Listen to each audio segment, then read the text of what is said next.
Hi guys, welcome to my 53rd live stream. How's everyone doing tonight? Let's see. So, first off, I want to say once again, happy early birthday, Matt. So how old are you going to be, Matt? Just curious. If I had to guess, probably 20. Oh, okay. Yeah, 20 years old. Wow. Well, congrats on being 20, man. Like that is 20 is quite the age. I remember turning 20. So, yeah, all right, guys. So, do each of you have a link to my Discord page if you guys want to, chat? So, obviously, you guys see the thumbnail. We're talking about Vatos, and let's be honest, this is probably one of the most memorable episodes from the Walking Dead franchise because one, we get introduced to well, not only a group that wasn't in the comics, but one of the probably uh, like most interesting non comic groups.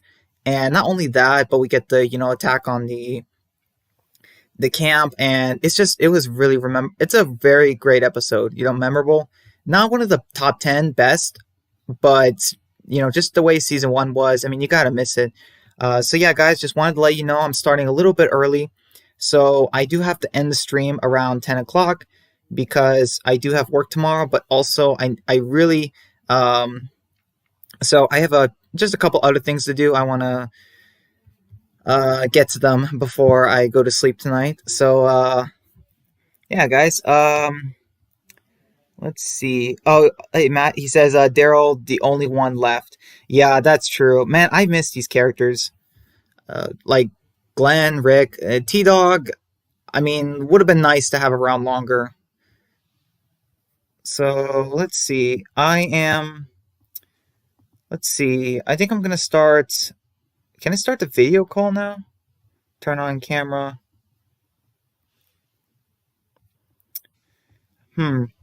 Uh, all right, guys. So Dan and Matt, do you guys want to talk on? Do you guys want to connect to the Discord and we can all talk together?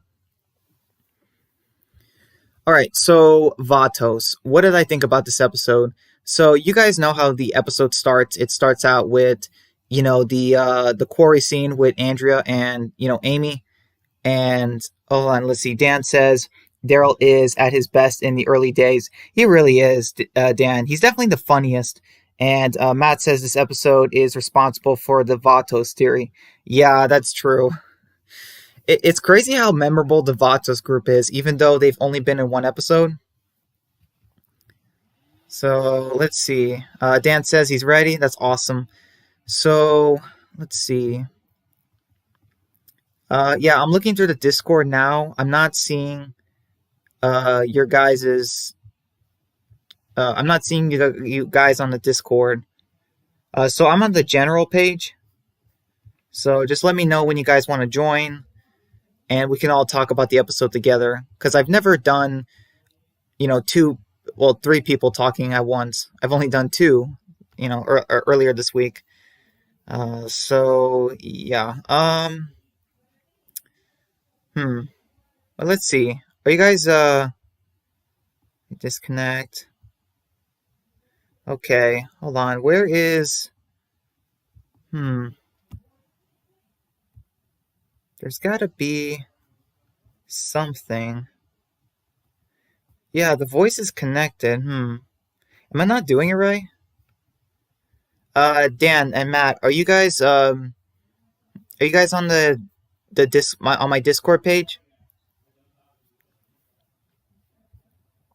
Okay, so you guys know how the episode starts. We get the chorus scene between Andrea and Amy, about how they're catching the fish and how their father taught them different things. And it's kind of crazy. Yeah, their father, like Andrea, had to catch their dinner with their father, but like Amy, got to throw them back. So their father like raised the two daughters differently because there was the whole 12-year age difference. And oh wait, hold on, I see. Okay, yes. Okay, hold on. Let's see. Dan, wait, did I see you? Okay, yeah, I still can't see you. What is going on? Let me look at this. This is weird. Why aren't I doing this right? Am I doing something wrong? Let me know if you guys are having trouble. So, anyway, we get. Oh, yeah, so we have Dale looking in his binoculars and he sees, that Jim is, digging the holes. And yeah, we get the intro. And I honestly watched the whole episode through. And oh, hey, Cooper. He says, hey, guys. How are you doing, Cooper? Yeah, we're talking about Vatos. So, yeah, quite the episode. You know, this. Okay, hold on. Let me just go on. I mean, I watched it just yesterday, but I don't want to miss anything. So I'm just going to go real quick to the wiki so that I can, go through it properly. So, yeah. Okay, yes. So we get the brutal scene where, like, Merle's hand is completely, off, and, like, Daryl points, his crossbow at T-Dog, and, just the way Rick puts the gun, his Colt Python to Daryl's head. Let's see. Dan says I'm ready to join. Okay, hold on. Let's see.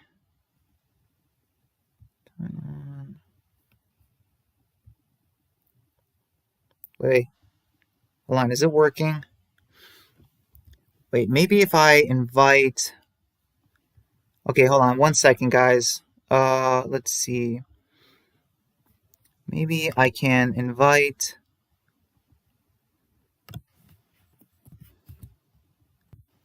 Wait, what's going on? Hold on. Come on. Why doesn't it say that? Okay, that is just weird. Okay, hold on. Hold on, guys. I'm sorry about that. Dan says I'm ready to join. I'm very well. How about you? I'm doing pretty good. Didn't have much of a Sunday today. My church is closed because of COVID. Like, the whole church is not like quarantine or anything. It's just everyone staying home, and a couple of people got it. So we're choosing to be careful. So, wait, hold on. It's connecting.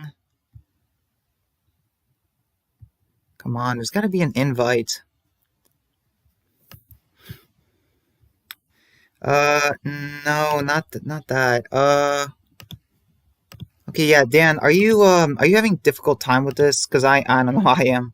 Um, this is weird. Why is it doing this?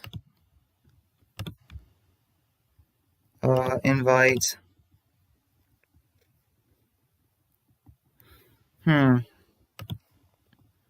Okay, can you give it a try now, Dan? Let's see. Wasteland joins Brian. Wait a sec. That's not Dan. Wait, I'm confused. Wasteland. Or I mean, Cooper. Like, yeah. I don't know why this is getting difficult, or why this is, difficult. So it shouldn't. I don't get it. It only sends me. Yeah, Matt, Dan, let me know if you guys are having a difficult time trying to connect. Like, okay, so guys, I'm on the Discord page, Brian Akim's server, and just yeah, it's somewhere. Oh, okay, yeah, I see you, Dan. All right. Hey, Brian, can you hear me? Yeah, I hear you, man. Thanks. Yeah, it sounds good. Perfect. Great. Great. So now we can finally start talking about the episode. Awesome. So, like, I know it might have been a while since you've watched it, and what do you think about the episode? Just like looking back and getting to see all these characters again, back to the, like, the beginning when they were, so new to the apocalypse, and like, how do you feel about it going back after all these years? I honestly think this was a fantastic kind of way to just, I don't know, the way like season one goes. I love the feel of it. I think it's really awesome. However, this episode in particular, even though I do like the ending at the end of the whole camp thing, I don't really like the Vatos as a group. And maybe that's an unpopular opinion, but I think the Vatos is one of those storylines from season one that didn't work as well for me, but I do love the way the ending happened with all the deaths and stuff. I did too, definitely. I'm kind of surprised. Okay, so like the Vatos. Okay, so I love season one because like yeah, this episode just introduced a new group, and then like this episode was like a conflict thing where the beginning built up to this conflict, and then it's somewhat resolved, but then there's another conflict at the very end of the next episode, to lead into the next episode. And that's what I like about season one. It's so fast paced, because there's only 6 episodes. And as far as like the Vatos, I did like the Vatos episode more than the CDC episode. As far as like original, I did too, and it's kind of crazy that it's like this wasn't even a finale, and the season one finale was so bad, honestly, just compared to this, like a normal episode. Yeah, they honestly could have ended it like right here in season one. I know 4 episodes is like really small, but this was an amazing. This could have been a much better finale, even though it was. Yeah, this definitely. I think this episode could stand alone as a finale. I mean, at least better than TS19. I think at least that episode, because this episode it just has more to it. I feel like the finale it's all about a door opening. Like I don't know, it's just kind of weak for a finale, honestly. Yeah. Cooper asks, "Where did the trolls go?" Yeah, it seems like they disappeared, and honestly, I cannot be happier for it. We don't want to know. That is true. That is true. We don't want to know because we don't want someone to, go where they are and just bring them back wherever they're hiding. Absolutely. So yeah, looking back on this episode, so like I honestly, as far as like original groups not in the comic, I think the Vatos might be one of the better ones. So like yeah, maybe they're not like comparing them to comic book groups, they're probably one of the weakest. And like they were only in 1 episode, I guess, but I would say like they're still way better than the Junkyard group, than even Oceanside, even though it was in the comic technically, but that's debatable. So and the hospital groups, the hospital group with the cops, I think the Vatos was much better than them. See, like that, like they work. Yeah, like the hospital group is like it seems like they're like a poor version of the Vatos. They're both in Atlanta. They're both are in hospital medical facilities, and they're sort of protecting people. But the Vatos, the way they do it is much better. I feel. I'll be honest. I actually think that the Vatos community, I actually thought they were very like intimidating at first, like everything at first, but then as soon like everything before the grandma actually came in, I was like, okay, I actually like this. Like this is an intimidating group. But then I don't know. As soon as the grandma came in, the suspense died down. Obviously, that's what they were going for, but it just I don't know. I thought it was they had a good start, and then it kind of just like chilled out for the rest of it. Yeah, I mean, it does kind of make sense that that's how it ended. I mean, this is only season one, and I guess they didn't want to do like a shootout or something with Rick's group already this early into the apocalypse, and I guess there was kind of a twist. And it's nice to see groups meet, and they're kind of intimidating first, but then it's just sort of a misunderstanding. Like, I guess like it's nice to see that once in a while in the Walking Dead story. Yeah, I like how it shows that not like everybody's evil, like because like constantly it's always this like this group, oh, they have to be bad for the story to be interesting. But I like that they do still have like realism, and season one is very good when it comes to realism, because like this episode, there would be sometimes groups like this out there, like kind of in a situations like this. So I like the extra kind of realism to it. Exactly, I completely agree. And so I mean, the only unrealistic thing in the episode might be like the characters, how they just hold the bag of guns and just like the guns never fall out. Because when I was watching it, I'm just thinking, I'm like, man, that bag has got to be heavy. Rick said it had like 6 shotguns, 2 rifles, a dozen handguns, 700 rounds of ammo, the walkie-talkie, and I'm like, in the previous episode 3, and I'm just like, okay, like even Glenn like was able to lift it with one hand, like while he was running with the tank, and he went back and got the hat, and it's like, don't get me wrong, like I love Glenn, but I'm like, there's no way he's that strong, because like they said that bag would be like over 100 pounds, and obviously like in real life it's prop, it's they use rubber, yeah, Glenn should have had like a little line of like, oh man, like I can barely like carry this anymore or something, like, but they didn't even add that. That's true. let's see. Cooper says, uh, currently stuffing my face with popcorn. Yeah. Um, so this, okay, so we get, Jim digging and, oh yeah, so, okay, I already said this. We had, Daryl point the crossbow at T-Dog's head. And I just love it how, like, even though Rick has never killed anyone, he does point the gun at Daryl's head without any hesitation and I does love give. the line of like, "I won't hesitate. I don't care if every walker in the city hears it." I love that line. Yeah, it's a good line. I mean, it's 4 episodes in. You uh you kind of get a sense that like, okay, Rick is you kind of start you believe him a bit. Like you don't think he's bluffing kind of thing. Because No, absolutely. I think Rick is a perfect kind of like leader character for this episode. And well, in particular, I love how many times in this episode, I'm like, we'll get to it later, but I love how many times he has to like take Daryl and like push him away or something yeah, because Daryl just gets out of control. they're so good cop bad cop. It's hilarious going back in this like when he's scaring Miguel. Daryl is total bad cop and Rick's good cop. I don't know. It's so funny. Yeah. Okay, so we have. Oh yeah, so poor Glenn. Like when Daryl takes the hand and wraps it and puts it in Glenn's bag, you can just see the Glenn's face. Like why are you doing this to me?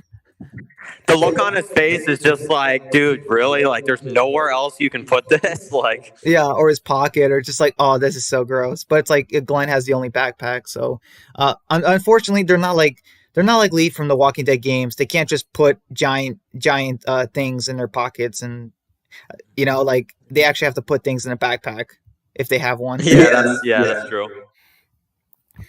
So yeah, the characters. Let's see, what else happened. Oh yeah. So we have Dale trying to talk to Jim, and about why he's like digging and stuff, and he doesn't really budge. And we have Andrew and Amy bringing back the fish, and we have Dale telling the group how they might have a problem, and it's just crazy how like back then they were worried about a guy digging holes, like what I mean, like that's how it was in season 1, like that's a cause. Yeah, compared to like season 10 when you've got like a character like Beta with like all of these walkers like coming for you at the hospital, compared to back then when it's just like, oh yeah, there's some guy digging graves. We should seriously deal with that. Like, Yeah, like that's a serious problem for like everyone. That's funny. Yeah, like back then. And so yeah, the characters are going around, and oh boy, the part where they come across that oven, with there's blood, and like there was like an iron with like burned skin. And yeah, I can't imagine, like it is cool that they gave us those details. Like, yeah, after Merle cut his own hand, he obviously would be walking around, and he probably needed to stop the bleeding as fast as he could. And just that, oh boy, that was unpleasant. It would have been. Do you think they should have had a flashback at some point in season 3? I do, because I feel like the whole thing with like Merle, I don't know. It always, every time I watch the stuff with Merle in this episode, I'm like, couldn't we have had like maybe instead of that like Andrea and Amy like opening scene that lasted like 5 minutes, why not actually show like Merle struggling in the city and stuff? I don't know. I think that would have made a really exciting opening scene. Yeah. I mean, episode 3 did start with like Merle on the roof, so I guess they didn't want to do it again or something. Yeah, that's true. I maybe Merle should have. I don't know. Maybe like they could have done it like they could have shown that like Rick and Daryl and T-Dog and Glenn finding that stuff, and then maybe I don't know. Then they go back in time at some other point, because I don't know. I get what you mean. Like it feels very like it's like we could have seen just a bit of that, because yeah, it did feel a bit kind of weird. We really should. I feel like we deserved at least like a flashback or something, because like in season 3, like Merle mentions how the governor's group found him, and it's like that would have been a cool flashback. Hey, DeRosa. DeRosa came to the party. Yes, DeRosa. Yes, it is me, DeRosa. I am on the live stream for this one. So let's see. We have. Okay, yeah. So they want to go for Merle, but T-Dog wants to go for the guns. And yeah, I mean, you don't want to make Daryl mad, but that is a good point. It's like there's two things you have to get in the city, and there's only four of you. What do you go for? What do you go for? The guns or Merle Dixon? Like, if you were in a zombie apocalypse, it's like, yeah, it makes sense to go for the guns first. I do like T Dog's line of kind of like only if we go get those guns first. I'm not strolling Atlanta with nothing but my good intentions. Okay, like I like that kind of like panic in his voice. Yeah, that's true. And like, also, it's like if they find Merle, it's like having a gun. Having a gun would be Yeah, helpful. That would have been a cool line too, or something. And yeah, all right, so you know, at the camp, we have the characters going to gym. Even some of the background randoms. Did you notice that in the yeah. episode? It's like wow. Like I just man, when you see that shot of like them all walking up to him, I'm just like man. There's actually a lot of random characters in this camp. Yeah, at least it's not like yeah, at least it's not as bad as Negan and the Saviors, like where there's like tons of them in the background. And Yeah, that's true. but yeah, I do like John Berthel played Shane so well, like because you get the sense that yeah, Shane is different with Rick in terms of personality, but like the way he tries to just talk to Jim as a friend more instead of just orders him to drop the shovel. He actually does try to appeal to Jim, like asking him just why are you digging, like like in a calm way, you know what I mean? Like, even though obviously in the last episode he did have a bit of a rage moment, and I like the part where Jim even says, he asked him if he's going to beat his face in, like he did to Ed. And when he asked the group, everyone, he's like, have you seen his face? What's left of it? And like, I don't know, that part was funny. And then like, but so like I just imagine like Shane or someone should have said he's lucky he has any face left. Like Yeah, dude, absolutely. Because like, man, it's just I don't know. I found it just crazy when you actually have that scene later on where you see like Ed's face and it's like, oh wow. But oh also yeah one other thing too about Shane. I feel like Shane, like in season 2 when he kind of went crazy. When like a lot of people, including myself, was kind of like, okay, yeah, Rick killing Shane makes a lot of sense. He's kind of causing problems. But in season 1, I couldn't agree more. Shane is like in episodes like this. I think he's a fantastic character. I think he's amazing. yeah I totally agree. I mean, well, hold on, let's see. Cooper says next time can you do a stream for Walk With Me? Hmm. I might, Cooper. I might. It depends. So if everyone wants me to do one for Walk With Me, season 3, episode 3. Yeah, it's episode 3. That's an interesting one, actually. Yeah, that's the episode when Woodbury's introduced. So that's one I feel like that's an episode people don't talk about very much because when you're thinking about it, it's like that's actually the beginning of Woodbury. So I like that suggestion. Yeah, I do too. Let's see what everyone else thinks. If everyone else agrees with it, then I'll make it. I'll pick it as the winner. So, yeah, like we just have Jim. Obviously, he tries to swing the shovel at Shane, and Shane, subdues him. And what did you think about the line about with Jim saying like, the only reason I got away was because the dead were eating my family. Do you think the actor did a good job with that, or they could have made him seem more like depressed or like emotional in that scene? I don't know that line is while I like it, I feel like I don't know. It's one of those moments where it's like, guys, couldn't you have gone back and redone that scene just a little bit better? I don't know. I if I was like the director or something like that in that scene, I'd be like, can we take that one more time? Like that's just my personal opinion. It was good. It was a good line, but I think the delivery could have been just slightly better. Exactly. I mean, it's not bad. Like I give it like maybe a 6 out of 10. Like Oh no, definitely not. It's still really good. yeah. Whereas where Iris, like for example, like she's not even in the 1 to 10. She's in the No, negatives. no, definitely not. Iris is just don't even. Oh no, definitely not. Let's see. Cooper says it's also the first official Rickless episode. Oh yeah, Walk With Me. Yeah, that's true. The first ever episode without Rick and the main character, and it's kind of a bottle episode, but it's done so well because Yeah, it's a good episode actually. I mean, it's the first episode without Rick. I remember the first time I saw that, I was like, wow, like Rick's actually not in this episode. But when you have bottle episodes, see, bottle episodes like those ones, they can be good. Like they can actually be good because that one, I feel like it was 100% necessary to introduce the new community. So yeah. Yeah, exactly. You introduce a new interesting community. You show the characters' reaction to it, Andrea and Michonne, and you make it interesting. It actually looks like a, interesting community in the story. Unlike many of the others that they did in the show, but Yeah, like Swear and some of these other episodes. Even that, like some of the episodes just at the sanctuary too, like the cell and stuff, like not done right.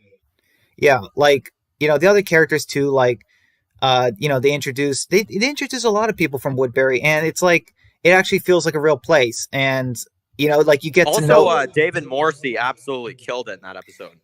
He literally did. He wiped out dozens of soldiers. So yeah, he literally killed it. Yep. Um, so oh yeah, okay. So we have the part where they're in the office building, and Glenn makes up the plan how to get the guns. How they're gonna the other guys are gonna hide in the alleyways, and if Glenn as Glenn goes for the guns, if he can't head back, he'll head in the other direction, and then that's where Rick and T Dog will cover him. That's a really good plan. Glenn's plan is really good, and I like how Daryl even's like, "Hey kid, what'd you do before this?" And he's like, "Delivered pizzas." And it's like, man, I don't know, I like that little line. Yeah, absolutely. What the fact that delivering pizzas will prepare you more for the apocalypse than college. I mean, Yeah. uh, so okay, yeah. So we have Glenn and Daryl going in the alleyway, and this is an interesting part. So Glenn takes off his tan button shirt and he tosses it away when Daryl get with that line Daryl says, and then he says he's Korean because he thought he was Chinese. Glenn tossed away his button shirt, but in the picture you see like Glenn somehow gets it back in the episode. Like I don't think you've ever noticed that. I didn't notice it at first, but I rewatched it. I'm like, oh yeah, Glenn got his the button shirt back. Like, how did that happen? Man, that's yeah. Actually, I'm glad you pointed that out. I actually, now that I'm thinking about it, yeah, because like I'm thinking back to when you see that shot of them at night running back up to the camp. He has that shirt on, so that's true. I don't know. That's interesting. Yeah, the mystery of how Glenn's shirt got back to him. That's good. That's Yeah. Oh boy. Oh, it's Can better I than. please also add too that the scene where Daryl says, because he's like, I'm Korean, and he's like, whatever. That I feel like some people, it's kind of obvious, but it's definitely one I'd like to point out is that if you guys don't remember, also in season 3, Daryl and when Daryl decided to leave Merle, when they decided to go off together, he said, like, he's like, Glenn's Korean, and Merle says whatever. So I like how it almost shows that once you get to season 3, it's almost like saying that it's like, okay, like Daryl is fully part of the group if now Daryl's the one that corrects Merle. Exactly. That is a cool tie-in. Unfortunately, I don't know what happened. Ever since well, I mean, with season 1, Daryl has never been as funny as he was in season 1. No, even season 2, like it's like there were some like moments, but it was very small. Yeah, it seems like they definitely decided to make Daryl more of a tough guy who, got abused when he was a kid. Because like in season 1, it just doesn't seem like that. Like that's the character he was. He went through a massive character change, or I guess rewrite, like not character development, but like a rewrite. Like they decided in season 2 to change his character. Like he doesn't make jokes as much. He's more serious. Abused when he was a kid. Like I don't know. It kind of feels like. What did you think? Do you think that's a good possibility that with season 2 they kind of rewrote his character?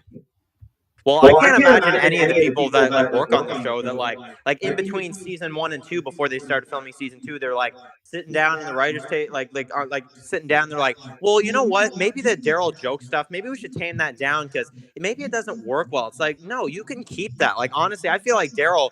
He could have been, and hear me out on this. I feel like Daryl could have been the next like one-liner character if they would have kept the season 1 kind of treatment of his character. Because like season 2, I'm just like, yeah, I like him, but I don't know, it's not the same, but still like good enough. And then season 3, that's when I was like, all right, he's not as awesome as he used to be.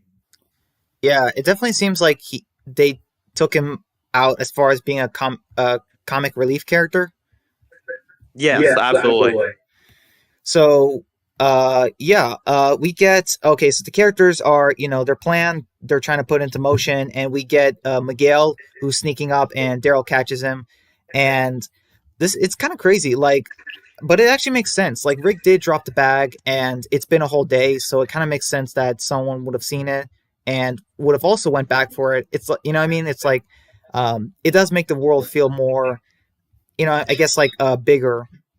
And I feel like they should have had a line out there, though, just to also say, I feel like they should have had a line where Rick's arguing later on when they're actually trying to get the guns back, like those are my guns. I thought I mentioned that. It's like, I feel like if I was writing it, I would have had Rick say kind of a bit of a comedic line of just be like, do you see what I'm wearing here? Do you see like my hat? yes, Do you see my exactly. outfit? Like, Yeah, exactly. Gargiulio, not Gargiulio, that's the other guy. Guillermo. Sorry, I was mixing yeah. up.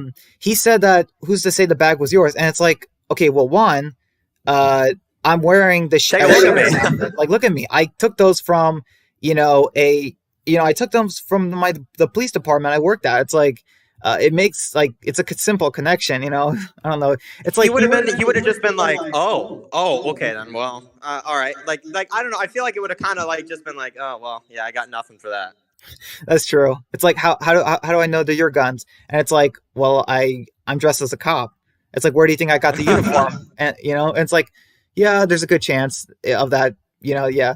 I did like this more. So in the comic, it was just Rick and Glenn that went to get guns, and the way it happens in the comic, I feel like this is done so much better. Like they took, like in the comics, Rick and Glenn just go into Atlanta, and they find this gun store locked up, full of guns and ammo, like just randomly in the city. And you know, they take a bunch of guns in a shopping cart. They have the, you know, guts trick, and Rick almost gets bit. So like a walker bites him on the shoulder, but like he had like a strap or, you know, his leather jacket. It didn't go through. And I mean, like personally, I like this. I like how they did this more, but I think they should have kept that in or something. Like Rick wears a jacket, and or at least something in the show. I wonder why they never did that on the show. Why like Rick gets bit and then but he's wearing something or a strap, and then it's like, oh, okay, so he's not actually dead, or gonna die. You know what I mean? I prefer the TV show version too. I don't think that, I don't know, even though the Vatos, I'm gonna say it again, I don't think it's one of my favorite storylines ever, but I'll be honest, I do like that more than the comic. Yeah, yeah. The Vatos, like, I mean, they're not forgettable, and it's kind of like you don't really want to forget them. Like they weren't that bad as far as storylines. Yeah, they might have been one of the more slower ones, but at least it was only one episode. Whereas, like, you know, Oceanside and the hospital group, they were multiple episodes, and honestly, they were just far less interesting. Yes, absolutely. I mean, man, the hospital, the Oceanside, all the ones you mentioned there, like, honestly, I just can't. They're so like boring, and unfortunately, the junkyard, Oceanside, and the hospital, those are the main three, I would say. And Yeah, unfortunately, they all got their own episodes. Like, come on. exactly. Um, so okay, yeah, and oh my gosh, do you remember the part where so Jim is, you know, tied to the tree, and he has that talk with Lori about how you know, you should never leave your son out of your sight. You know what I mean? Just promise you'll never do that or something like that, you know? I like that line a lot because well, it's like, I don't know. I like how they set up what's coming up next in the episode, and also because of the fact that it's like, I feel like, I don't know. I even though I don't, once again, I feel like the whole Jim, you know, digging thing. When I was first watching it, I'm like, okay, where's the story going here? But then when I see the end and he references that, like, I remember my dream now. I'm like, you know what? I kind of do like it. I kind of like how they did that. Yeah, exactly. Some people think it might be like supernatural or something, but like I don't think so. So like the only supernatural thing in The Walking Dead is the zombies. You know what I mean? And just because someone has a dream about he was digging holes and there were bodies and stuff, like him forgetting the dream makes total sense because I have forgotten so many dreams, like, you know, in my life, and like some of them they're detailed, whatever, but a couple hours after you just forget it. Like it's so easy Oh to yeah, forget. same. It's not. Yeah, it totally makes sense that he would forget the dream. I like how they do that because it's realistic, and I don't know. I like it. I think in the end it turned out pretty good. Exactly. Okay, so we have. Oh yeah. Okay, so like, you know, we know what happens. Glenn gets kidnapped, and they, you know, they get Miguel and the bag of guns, and then you know, Rick gets his hat back. You know, so The famous hat. exactly. That's just so crazy. Like the only things left this episode are just Glenn's hat. Sorry, not Glenn's hat. Rick's hat and Daryl. Like after all this time. Like that's just crazy to me. Like I mean, Yeah, that's crazy to think, man. Like it's like Glenn's just like, wow, like this hat lasts longer than me. I better pick this up, you know? exactly. Like something was telling Glenn to get the hat when like he was about to leave it, but then he like grunted and he's like and he just picks it up like after it's just it's really funny. Like what would the show His be his reaction is almost like, oh, I have to. Like, okay, I'll go back. yeah, it's like something forced him to go back for it. And it's like if Glenn didn't go back for it, like how different do you think the show would be? Oh man, that Judith scene would just be like, wait, who is this? We would have to wait until she would actually say like Judith Grimes, but it'd just be like, man, she'd be like, yeah, I don't have the hat. My dad lost it apparently a long time ago. Yeah, exactly. Um, so we have okay. Man, I like this. Daryl is so funny. Like, with Miguel, he just the comedy back and forth is amazing. Like, how what was a good line? Oh yeah, so he used okay. First off, Miguel insulted Merle's name, and then the way Daryl tried to kick him in the face, and Rick had to just like push him back. Like that was funny. I love that. I love how Daryl's like they can't get him under control. Rick has to constantly just like push him out of the way or just whatever. I love that. Yeah, and then he takes that's funny. I told my brother this earlier. I'm just like I still laugh at the part where when he throws Merle's hand to him and he freaks out and like he just grabs him. He's like, "Let's start with the feet this time." Like that line is so funny, you know. And then like Rick has to like literally like push him away again. It's just like, man, like dude, like chill out. I know. It's funny. Daryl is so bad cop. It's so funny. And then I would definitely though I would take this over like a lot of the seasons of Daryl though, so I'm not complaining like one bit. yeah, exactly. Um, so like the characters, okay, so they go back. So they go find, where the Vatos are, and I mean, I think it would have worked either way. Like Miguel, if Daryl, like if Rick didn't stop Daryl, or either way, I think that Miguel would have cracked. Like so, like Rick being nice to him or Daryl being mean. I think either way, because we saw that he told him where it is. So I think the other way with Daryl, he would have told them to. So like, you know what I mean? I feel like if Rick and the others, if they had like more time on their hands, if they weren't like worried about not only if they potentially have Merle, but also like Glenn being captured mainly. But it's like I don't know. I feel like if they had more time on their hands, in my personal opinion, I think Rick would have been able to like be so nice to him enough to where he would kind of say something. But they didn't have enough time for stuff like that to actually go down. Yeah, if this was multiple episodes, then they would have. Yeah, I'm glad this wasn't like they did like 2 or 3 episodes of this because man, oh man, because I think that this episode, if they like, because I heard some people even talk about too, like they should have done more episodes with the Vatos. I'm like, no, I think one episode is honestly good, honestly. It's so crazy how after all this time they have a decent fan base. Like it is kind of like the whole. It's kind of like Morales, like season one and wasn't that big, but they still have a fan base. Like I said it once though, and I'll say it again. I know that there's a lot of theories out there that that they all could be alive and stuff like that, but I'm gonna just be one of those fans that goes with the deleted scenes. I just think those are still canon because they filmed them to be in the show. yeah, and not just that, like the characters get back the characters do get back some of their guns. Like in season 2, like certain characters are using weapons that I believe they confirmed in the episode they were given to Vatos. So like it kind of makes sense that happened, and also it'd be a plot hole if the Vatos were alive and then Rick's group just decided not to go there after the CDC exploded. It would just think too that they would have actually done like if like let's say like if they actually included those deleted scenes too of the of season 2 with the Vatos where we find out they're dead. Just imagine like what lies ahead. The season 2 premiere, it was already extended, but if they had those scenes in there too, it would have been like over like it would have been like an hour and a half like episode. I think you could have gotten rid of some of the Sophia stuff, looking for her, and the Andrea angry at Dale stuff. Like if you trim down some of that stuff, you could have made time for the Vatos.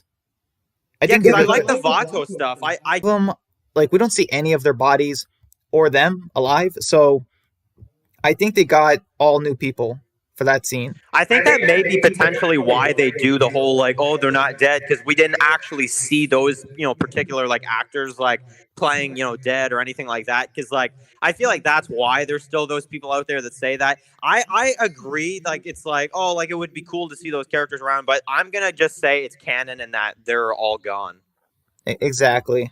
I also believe that they're all gone. All right, so what part are we on? Okay, yeah. So we had the whole standoff thing. Rick had T Dog, aiming a sniper rifle, but they also had Glenn on the roof, so they kind of had a standoff, and they go back in the office, and I do like the scene with the part where like they address this pretty fast in the show because like Rick even says it. I was nobody to Glenn, just some idiot in a tank. What life I have, I owe to him. I can't just leave him behind. Because in the Yeah, comics, he turned it back, and he's like I he could have turned back, but he didn't, and it's like I am not gonna do that either. I love lines like that. exactly. In the comics, they never really addressed the whole Rick and Glenn thing. The life dead, I suppose. They never Yo, really. no, definitely. Because in the comic, they have like I don't know. I feel like in the comic they didn't do that as much. In the TV show, it feels like you feel like Rick's urgency to like get Glenn back. Like I don't know. I like the way they did it. Exactly. Um, this episode would have. You think this episode would have been completely different if T Dog got captured instead? If T oh man, if T Dog got captured, it would be like because you know full well they would have the characters be like, oh, we got to get him back. But like for the fans, we would just kind of be more kind of like bored. We'd just be like, yeah, like we're not really to his character. So if they kill, like, I feel like if T Dog was captured, unfortunately, this is messed up to say, but I feel like more people be like, we would be more curious about Daryl's situation. Well, was Merle in there? Like. Yeah, exactly. I mean, like, yeah, when you're watching it, you're thinking of, okay, got to get Glenn back. But if it's like T Dog, it's like, well, don't get killed, guys. I'm just saying, like, Yeah. um, okay. So, anyways, we have, oh yeah, okay. So we have the characters, uh, arming up and loading all their weapons, and they're going back. Like, it's crazy. They literally go right back. After that scene. That's crazy. I don't think they do that too often in The Walking Dead. We have the characters go back to a scene that they were just in like a few minutes ago. You know what I mean? Uh, I like how Rick, Daryl, and the others, because like the first time they come, Rick just has his gun, and he like, and then Daryl like has the crossbow and all this stuff. It's kind of like just kind of like, ah, okay, we're just here. But like the second time, it's like no, Rick has like the hat on, the guns, the all that stuff. Daryl has like a shotgun this time. Like I do like that kind of like transition. It's like okay, we got to be more ready. But I do agree, it's like them going back to the same scene. It does feel very like weird to see that. yeah, yeah, that's true. I like that they established at the beginning that like yeah, Daryl's not that kind of character who would just never part with his crossbow. Like, I mean, if he had his crossbow at the standoff, it's like. I mean, it makes sense the first time, but but the second time, then if Daryl has crossbow the second time, it'll be like, okay, dude, get rid of that thing. Yeah, that's what I feel like in almost all of season 8. I'm just like, dude, drop the crossbow. You're like in an outpost right now with a bunch of saviors shooting at you in the hallway. Like, lose the crossbow. I totally agree. So, yeah, I mean, this was quite the scene. When they go inside, and then Rick is listen, I'm not, leaving without Glenn, and also they're my bag of guns. Like Rick is just, uh, just the way he just sets the deal. That was awesome. Yeah, I love that because it's like, but I'll be honest though, when Rick gave over the prisoner guy, like when he's like, you have your man, I want mine. It's like, whoa, like you gave him quick. I would have been more so like, I want to see Glenn first, then I'll give him over. But man, Rick was just so quick with that. That's true. I mean, they are keeping the gun, so they do have that leverage as well. So, uh, it's kind of well. I mean, I don't know if Rick's well. Rick probably knows how hostage situation goes. He's probably never had it before, but he probably knows a decent idea how they are. Like, if you have two things the person wants, you might need to give one of them to see your guy again. You know what I mean? Yeah, that's true. Maybe he was kind of like almost being like, look, like yeah, I do agree with that. Like he's like, oh well, like you have your guy now. You see, like I'm reasonable here. Give us, Glenn back. Exactly. Um. So we have the grandmother, Abuela coming, and it's just funny how like she thinks that Rick's there to arrest her grandson, and it's just uh, I don't know. Yeah. It was a funny scene.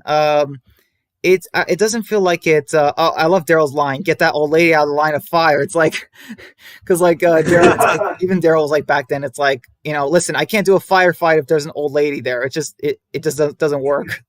Yeah, there's certain things you just don't do, and that's one of them. I know. That was funny. So, the characters, they show where Glenn is, and yeah, that guy was having an asthma attack, and I like how Glenn is just like so concerned, like you know what I mean, like he wasn't a hostage at some point. It's like no, Glenn is fine, and T Dog is like, we thought you were being eaten by dogs, you know. Yeah, when I was watching that, I'm just like, okay, I'll be honest. When I was watching this episode, even when the grandma came out, I'm like, okay, there's got to be a twist to this. There's got to be like they're gonna reveal like when she takes Rick to Glenn, we're gonna have like this crazy like scene where like Glenn is like held to like a chair or something, but it's like no, he's just like sitting there. It's like what like. Yeah, exactly. It's kind of like oh wow, the Vatos they're just big softies, you know. Yeah. Like that's just see, I feel like now I just want to say like I feel like the Vatos were like a they were like the saviors before we saw them, you know what I mean, like a taste. But also I feel like they were somewhat done better in certain areas. And what I mean by that is the Vatos have people to protect. If they do bad things, it's because of this. But for the saviors, it kind of felt like too often they just did evil things for the sake of being evil. Like if they actually established that the saviors have families, people they care about, at least some of them, then that would have made them more like, okay, so they're not all bad guys.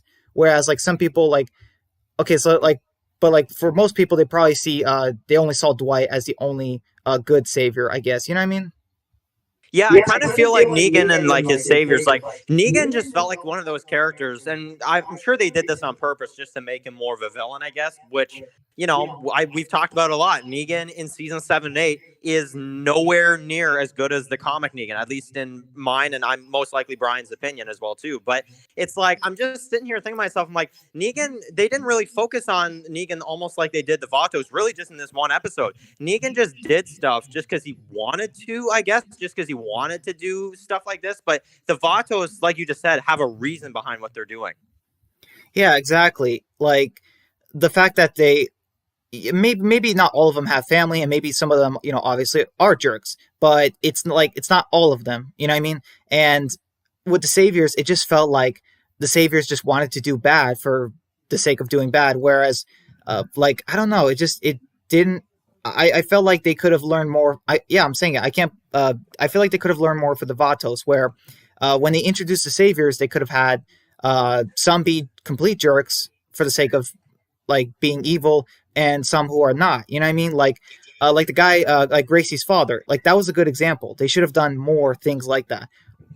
Well, Negan needed to make up his mind too, because like one moment, like at the end of season 7, Negan's like, "We are going to war," and then in season like 8, episode 5, literally a few episodes into season 8, he's just like, "We kill Rick, we kill the King, we kill Maggie, but like everybody else goes back to work." It's like, dude, I would have stood up. I don't care if I was in that meeting room and be like, "Negan, all due respect, but like, didn't you just say that like we are going to war? Like, what happened to that? Just curious."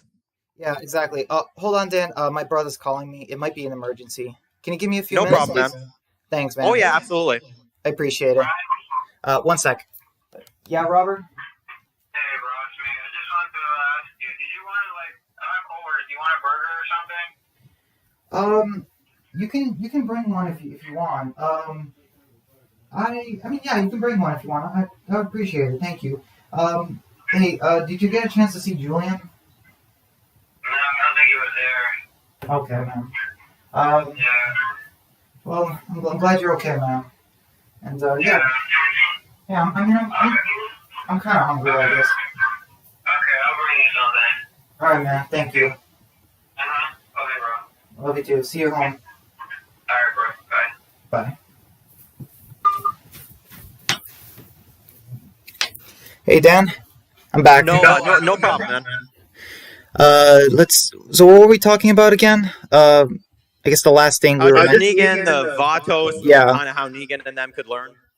yeah, exactly. Like what they did with Gracie and her father, like that was a good example. I feel like I feel like we needed more scenes like that to show like that not all the saviors were evil, and like yeah, I mean just personally, I feel like we could have had more characters that have family or something, and it's like, well, that's partially the reason why they're in Negan's group. They're not just fighting for their own lives. Like some of them have family, and we don't. I feel like we didn't see that too often. Yeah, I'll always say too, like, cause like Negan, like I said, Negan is badly written at a lot of times in those seasons, and I think that's why people are so down on season 7. There's a lot of reason why people don't like season 7 and 8, but that's also a reason I feel like needs to be highlighted. Like Negan just could not make up his mind, and also Simon. I'm gonna bring this up again because Yeah. honestly, I feel like Simon saved those seasons at times, at least because Mm-hmm. he was, even though those seasons were bad, Simon was actually well written, I would say. At least at a lot of times. It felt like, man, like Simon, like step away from the spotlight a little bit. Like Exactly. let's make Negan's character better. Exactly. It felt like Simon stole the scenes he was in more than the main bad guy. Like it it was better than nothing, but also was like Simon, make room for Negan, your boss, the main antagonist. But like Simon at times, I feel like he's what Negan should have been like in certain situations. So like I mean, like the whole standoffs with some of the characters and wanting to kill him. Like Simon was only doing what Negan tried to do. Like Negan wanted to poison the hilltop with the whole infected weapons thing, and but then after Simon does it, then he's also in trouble. So it's like it kind of doesn't make sense what's going on. Like Yeah, yeah, he took Eugene's idea, but then he's like, nope, Simon, you did the wrong thing. It's like you told Eugene, at least it's off screen, but you can guarantee he told Eugene, like that's a good idea, yeah, I don't get it. Like uh so like Negan did not want to wipe out Hilltop or kill people. So I'm like, wait a minute, but what about the end of the episode where you gunked up Lucille with Walker blood and guts? Like I'm confused. I'm so confused. Yeah, absolutely. And like in the comics, at least in the comics, Negan, he wanted to kill the characters at Hilltop with the Walker guts. They did it, and in the comics, he didn't get captured, so they actually went through with that storyline. And it's like when it happens, it goes down, and the war continues, and there's no conflict because why? Robert Kirkman wrote Negan's character actually good. I'm just gonna say it. He did. Like Negan was like more of a villain in the comics, but so like in season 7, Negan was obviously more of a villain in season 7 and 8. But like as far as a villain, like he wasn't terrible in season 7. It's just that some scenes were kind of weird for Negan, I guess. But then like season 8, like they completely sidelined Negan for Simon. Well, in season 7, I was actually starting to like, because like season 7, I'm just like, all right, like he's pretty good. I wish they would do more stuff like the comic, but like, I was okay with season 7 Negan. I wasn't like satisfied, I would say, but like as soon as he said at the end of season 7, we're going to war, I'm like, okay, Negan in season 8, he's about to be really great. And then I'm just like, no, it's even worse. Like, I don't know. Yeah, it's like we're going to war, and then it's like yeah, but you're not. It's Yeah. like It's like, um, Simon, you're going to be going to war, not me. I'm going to chill. that's true. He's gonna be locked. He's gonna be locked in a trailer with a pastor, and then get in a fight with Rick, almost get killed, and then he's gonna be for a couple episodes a prisoner of Jadis. Oh boy. Yeah, it's like, dude, and then it's like as soon as he gets away, like as soon as Jadis, like I guess lets him go, which was also weird. She like lets him go, but then it's like Negan drives the car and he picks up Laura and stuff, and it's like we're already at episode 15, dude. You may as well just like let Simon finish this war or something. I know he missed so much of the war. Like he's probably like Negan is probably like it would have been funny if there was a scene where Negan comes back and he's like, okay, how much of the war do we have left? And they're like, one episode, and he's like, what? Like I missed most of the war already, and it's like you get, what I mean, you get stuck in you get trapped by walkers, then you get captured, and Well, season 8, episode 15, the episode right before the season 8 finale with the stupid tree fight. But like the one where Negan actually like goes back to the sanctuary, because you remember like the one right before the season 8 finale was like a full episode, not completely, but a lot of the focus is about Negan, kind of confronting Simon about what he did, killing him, and then confronting Dwight. It's like, man, this is the build up to the end of the war. It's like just Negan like taking over what he lost from the Sanctuary over the last few episodes. It's like, man, if only they wrote the season better, we wouldn't have to have an entire episode, the penultimate episode, focused on Negan taking back, what's his.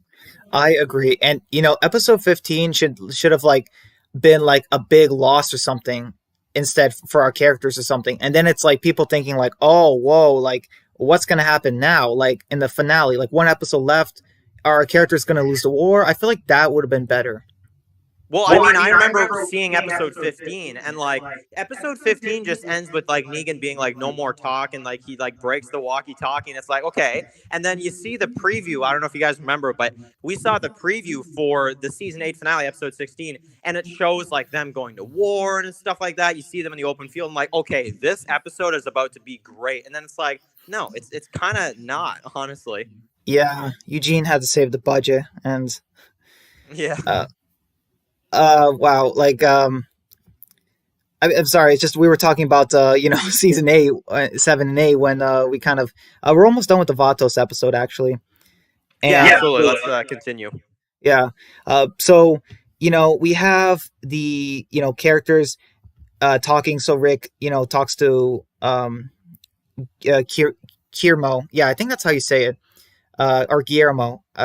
Yeah. So and the way they do it just makes sense. I feel like even in one episode they kind of make these characters interesting, relatable, and like it's crazy. Like Felipe was like a nurse, and then like he was a custodian, and just he even mentions like everyone looks to me as a leader, and like you kind of get that sense with Rick, like that. I guess like Rick is also thinking like, yeah, a lot of people they're kind of like looking to me as the leader sort of as well. Like Rick should have been like, honestly, like Rick should have, because like when he gives them the like when he tells them that, and then Rick gives them like a few guns and stuff. Rick should. I'm just saying a missed opportunity for like what me and Brian just said earlier in the stream about like how it's like, man, Rick should have been like oh, like way too many guns in here anyway. You take some. It'll help me out on my trip back. Yeah, that's so true. Like, man, those guns must have been so heavy, but I mean, realistically, they would have been. And Glenn even mentions the line, "Admit it, you came back to Atlanta for the hat." It's like, he's right. He really is right. The hat is pretty much the only item that survives this episode. Like, Rick should have been like, "Glenn, can you like watch like the rest of the seasons and let me know why you find that such a dumb idea?" It's like, I don't know. I just find it so funny. This episode, it's like I would have never guessed back when I watched this episode like how important that hat would have been throughout the show. Definitely. And the characters, I guess they're planning on going. I don't know. They're heading for the car or the van, but after they left the Vatos, and then they see the van is gone and they assume it was Merle. I think it was Merle as well, if I had to guess. But like some people have their theories. They're like, "Oh no, it was the governor," and it's like, well, we know the governor was with Merle. That's actually really crazy to think about. That the governor and at least some people with him, and who knows, maybe his daughter was here too. His daughter Penny. Once again, this is stuff that we should have seen like in the actual show. And if it doesn't even have to be like right now, if they want to like keep that mystery for season 1, show in season 3 at some point. Exactly. Season 3 had some filler episodes. Look, I don't know, give us like a part of an episode where you actually show those flashbacks. Exactly. We could have gotten like governor flashbacks, or like not like a whole flashback episode, but like we could have gotten the scene where they literally go back to Atlanta and it shows Merle or something. Like maybe this was before the governor, back when he was like Philip, and it shows him with his daughter and like maybe Milton and I don't know, like his brother. I think his brother's name was Brian, and like they probably would need a doctor too. So I guess Dr. Stevens, or at least someone who is good medical wise, like a nurse or some character. And imagine them going through Atlanta, and the whole episode, or not a whole episode, but like in the flashback, we see the governor is a different person. He's trying to protect his daughter. And at some point they come across Merle and they help him to the van and they leave. Like, I feel like that would have been kind of cool to see. Well, also because like the actress that played, she didn't really ever get to have any lines, but the actress that played the governor's daughter, like a zombie daughter, it's just like, man, I don't know. I think it would have been cool to actually see that little actress actually like actually have some lines and be like a character just a little bit. You don't have to do too much, but I don't know. I think they could have gave that little actress a chance as well too. Definitely. I mean, as long as she's not as bad as Aaliyah Royale, you know. Yeah, absolutely. No, if they like they're like, okay, like try your zombie act, and then they try that, and they're like, okay, good. Now, like read a line, it's like, oh, okay, no, never mind, we're not doing that. As much as I think it would be interesting to see Iris as a zombie, I feel like she would just be uh, just as, I don't know, would she be more dead or less dead in terms of the acting? Because like, Man, I mean, honestly, at this point, I feel like a zombie Iris, man, it would feel just. I hate to say it because I don't like talking bad about like actors and stuff, but like I feel like if she was a zombie, man, like everybody would just be like, oh, like okay, well, like she's even worse as like a walker. I don't even believe she's a walker. Like she's faking it.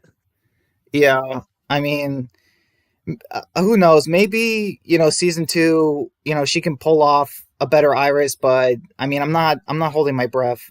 I'm just saying, Yeah, like, hopefully she hears like all the like complaints and stuff. She must at some point, like the actress. She'll probably. I wish she would just kind of say to herself, like, okay, in season two, I'm gonna like blow people away, like you know. exactly. Like, I don't know if we ever had a character in just 10 episodes. I mean, technically less because, like, we found Iris boring before the finale, but in just 10 episodes, how a character can just be, like, the acting, but also the characters off. Like, it's just crazy how, like, Iris is, like, the most boring, uninteresting, and the worst character in World Beyond, and, like, she might even be in the franchise, like, one of the top 5 or 10, you know what I mean?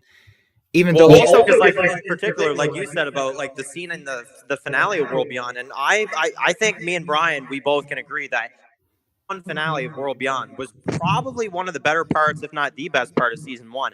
But when Hope leaves, man, Iris just it the whole episode. I was like, I'm actually really liking this episode. But then when Iris just shows almost no emotion to Hope, it's like, okay, there's one negative.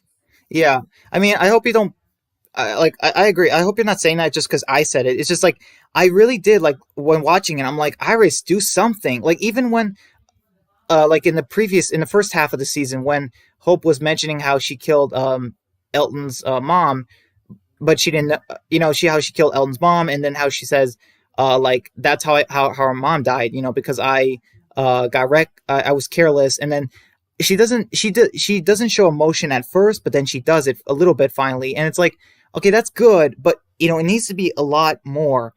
And the way she says that, like, we're going to defeat the CRM because we will, I don't think that was an acting or just the acting. I think that was also the line. That was also a bad line.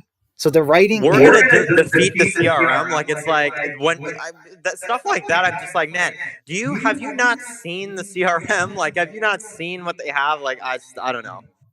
Exactly. So yeah. So back to the episode. We have the characters at the camp. Andrea wants to give. She wants some wrapping paper to wrap a gift for Amy because it's her birthday.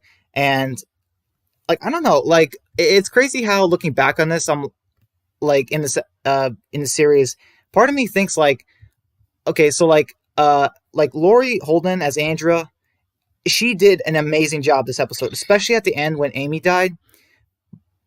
But it's a shame what happens because like the actress, I think she could have pulled off an amazing Andrea. And it's just like, because you see how she cries for Amy, and it's like, yes, that is amazing acting. That is real acting. Like that is. Yeah, they had a great actress there. Like they had a great actress for Andrea. They had a perfect comic, character to base her off of, and all. Like just they had everything the way it was, and it was perfect, and it was gonna work. And then the writing just completely messed with that character. Exactly. And like, I mean, just like and the way Amy dies, I mean, just seeing it again, like especially Andrea's reaction, it's like, I get so I get like emotional again because like she did such an amazing job. Yeah, I feel like that's an underrated scene from season one, like when it comes to how that scene went when she's bit, and then Andrea's reaction and stuff. Because I feel like season one, because that was so long ago, people always think like, what was the saddest scene in Walking Dead? I'm not going to say it's the saddest scene. There's definitely sadder scenes, but I don't know. I think that it's a scene that definitely deserves to have a bit more of a spotlight. Absolutely. Exactly. I totally agree. Okay, so yeah, the characters are. This is one thing that still kind of gets me in the episode. So the characters are eating, the fish that Andrea and Amy caught, and I think you could see it on the RV. There is nobody on top, and I'm just like, oh, so that's why they get attacked. Listen, I'm not against having a fun time or enjoying fish, absolutely not. But the fact that nobody was up there, like, it's just like, oh boy, like the one time you don't have someone on lookout at night, and boy, like did it go bad. It's kind of like, well, it reminds me of like season 5 at Alexandria when like Deanna's like there are no lookouts in the guard tower, and Rick just looks at her and he's like, what? Like he's just yeah, like, what? We need to look out in that tower 24/7. And it's like, yes, because like stuff like this is a good example of why you need to do that. exactly. I mean, Alexandria did have walls, but I agree with Rick. Also, it's funny. That was maybe Rick's second best what in the series. You know what I Yeah, mean? we all have to, agree. The best Rick's like what scene is the iconic what after he kills that guy at Hilltop. I think it was Ethan. I could have sworn it. Yeah, I think it was Ethan at Hilltop. He said, yeah, because his name is Ethan. But then I actually watched that scene a few months back, and I actually noticed like Gregory, man, with the names, he's just like Ethan instead of Ethan. I'm just like, dude, man, you can't get anybody's names right, man. Yeah, that's true. I don't know, even know if he was. I don't know if he was doing it on purpose or actually it was just that bad. I don't know. It's like I'm bad with names too, like remembering. But like Ethan, it's like no, I would say Ethan, or like maybe someone wants to be pronounced like David, and it's like no, it's David. Like even like I go to Romanian church, I will never pronounce someone's name like that. Or like, well, Gregory even acts like he's like he doesn't even like remember like anybody like that's there because like Gregory acts like he's in charge of like 1,000 people because there's even a part where like Jesus is like I'm not turning in Sasha either, and he's like who's Sasha? It's like dude, like what? Yeah, it's like Gregory. You have 10 people at maximum living at the Hilltop right now. That includes Maggie Because of and budget. Sasha. Yeah, because of the budget. Oh boy, the fact that there were more people at the campfire eating fish this episode than all of Hilltop in season 6, and it's just and 7. Well, I'll give season 7, episode 5, Go Getters one positive, even though it's a season 7 episode. One of the episodes that's bottled off and has a lot of like problems, but there was one shot in that episode. It was like near the beginning of the episode in Go Getters where you actually see like a lot of people running around and stuff like that. And I'm like, okay, this isn't too bad. But then the rest of the episode, I'm just like, oh, okay, it's back to like low budget stuff. Yeah, they somehow just blew the budget like the first 2 minutes. That's crazy. Yeah. So about the so the camp gets attacked, and oh man, just looking back. Oh yeah, okay, hold on. So yeah, the camp doesn't get attacked yet. We have the whole Morales and Dale. He asked Dale about his watch and keeping track of time, and we have him how he he mentions it's like a Faulkner speech, and just a way, because this actually ties back into season 5, because in season 5 there are a lot of remember, forget, spend, try, and conquer. Those episodes. Yeah, that was really cool. I remember Ronnie Hayes at Make a Path Presents. He was actually the one that I remember. Like he was the first one that brought that up. At least that was the first one I saw. And I'm just like, wow. Like there's actually like 5 episode titles here in a row that are like actual like parts from Dale's like speech here. Exactly. Like that was good. So yeah, we have the characters. Okay, yeah. So Amy gets bit by Greg Nicotero, I believe, which that's crazy. Because like I believe Amy was the first person on screen to die at the hands of a zombie, so it makes sense to give that to Greg Nicotero. Like that. Yeah, Greg Nicotero was a walker in the episode before this one, episode 3, 2, and I believe, I don't know, he plays walker so many times that I kind of forget, but if I'm not mistaken, he was also the walker that was eating the deer in the episode just before this, and then in this one, he bites Amy, and it's like, wow, like, oh man, I don't know. I find it cool that in the first season, he just probably loved like being one, like that he's like, I'm going to be one like a few times. Exactly. So I mean, just the way they do it, the attack on the camp, it still gets me. I mean, it's shocking. It was really well done by everyone. It's so chaotic that even Shane, you can tell when you watch the episode, Shane is shooting the walkers in the chest and arms. He's not even shooting them in the heads with his shotgun. Like, you know what I mean? Yeah, it was really cool. I like how Shane just kind of gets his shotgun like right away. He's like, get down. And like you just see like he just shoots like all these walkers. And I got to give it too. For once, like, because a lot in season like 10, when you have the battles at Hilltop and like the way you see the characters fighting, it always just seems like so cheap. And I feel like in this one, like the way they did it, where you actually have this one shot where you just have Shane like killing all these walkers like on screen. I think they did it well here. I mean, like, I don't know if he was like killing them exactly, because like I said, it looks like they're getting shot in the arms. Like I think one of them gets their arm blown off. You know what I mean? Like that's, I guess how chaotic it went. And it almost feels like Shane just wants to like get them out of the way more so than like he wants to kill them, but I feel like he just wants to keep them like away from like everybody else. That's true. And just the way it's like everyone is just panicking. Like you have Lori and Carl, and then also Carol and Sophia behind him. And, I mean, as they're trying to get to the RV, and like everyone, rest in peace to all of the background characters, because they were not, close enough to Shane and they got killed. Just the way, it still gets me how, some of the walkers are just biting into the way they killed those survivors. I mean, it's just, oh boy. Like that's man, these walkers are just, man, I love how they're doing it to it, because I think it also is realistic too that there would be so much like going on in the city, but eventually the walkers would get bored and they would move on, and then the first place they would probably end up reaching is the camp, obviously. So I do like the realism there too. That's true.